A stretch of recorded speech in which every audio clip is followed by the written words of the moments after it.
ойн тухай хуулийн дээр хэд хэдэн одоо онцлогтой зүйл залтуудад орж ирж байгаа. Нэгдүгээрт бол бид нар эдийн засгчлуулах хүрээнд ойн эдийн засаг гэдэг бүтэн зүйл оруулж ирж байгаа.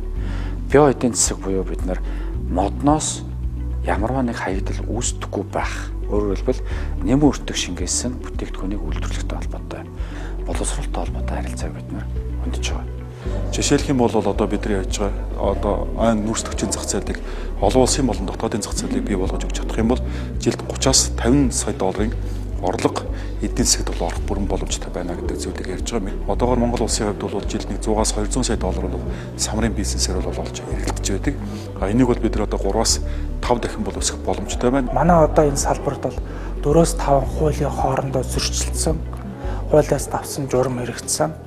Тухайн одоо ямар нэгэн улс төр одоо сайд солигдоход дагаж журам нь өөрчлөгддөг, бодлого нь өөрчлөгддөг зүйлүүд одоо газар одоо олон жил болж байгаа.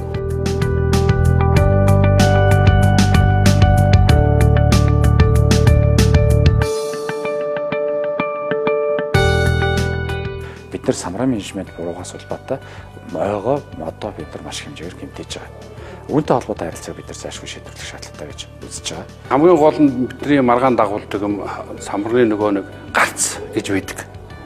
Нэг хэлээс хэдэн грамм. Хоёр бэлтгэлийн систем. Зөв зөвхөлтөй бэлтгэл, ашиглалт, үйлдвэрлэлээ эхний ээлжинд босгоод авах юм бол босод зүйл аяндаа болчихно л гэж би ойлгодог. Бодлогын тодорхой, тоглоомын дүрм тодорхой хэрэгтэй.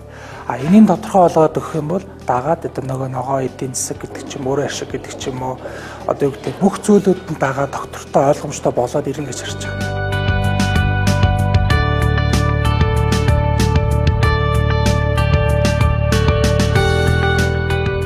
Орон нутгийн оролцоог хамтран хэрэгжүүлэгч буюу орон нутгийн иргэд ойтой газар өөрсдөө баялгаа хүртдэг байх энэ хэмжээ рүү. Гэхдээ тэрийг эдийн засгч болох хэлбэр дээр оруулж өгч байгаа гэсэн үг. Монгол улсын нийт самрын 91% нь бол одоо гадаадын зах зээл рүү гардаг, дотоодын хэрэгцээнд бол хүн 9% хангалтад явдаг. Тэгэхээр энэний ард талд бол мэдээж энэ олон хуулиудын цорго байгааг нэгтгэж хэрхэн яаж томьёолж оруулах вэ гэдэг дээр компаниуд бол маш олон санаачлалууд бол гаргаад явж байна. Гол нь бидний зорилго бол нэмэн өртөг шингээсэн эцсийн бүтээгдэхүүн болж олон улсын хэрэглэгчдийн гар дээр өргөж байгаа. Томоохон гэрээ ихэд төвөгч өөрөө тогтвортой байгаа юу гэдэг л асуулт асуудаг. Аж ахуйн нэгжүүч аз жаргалтай, ашиг орлоготой байх ёстой. Орон нутгийн иргэжсэн тухайн орон нутгийнхаа байгалийн байлгаас үр хөгжийг нь хүртэх.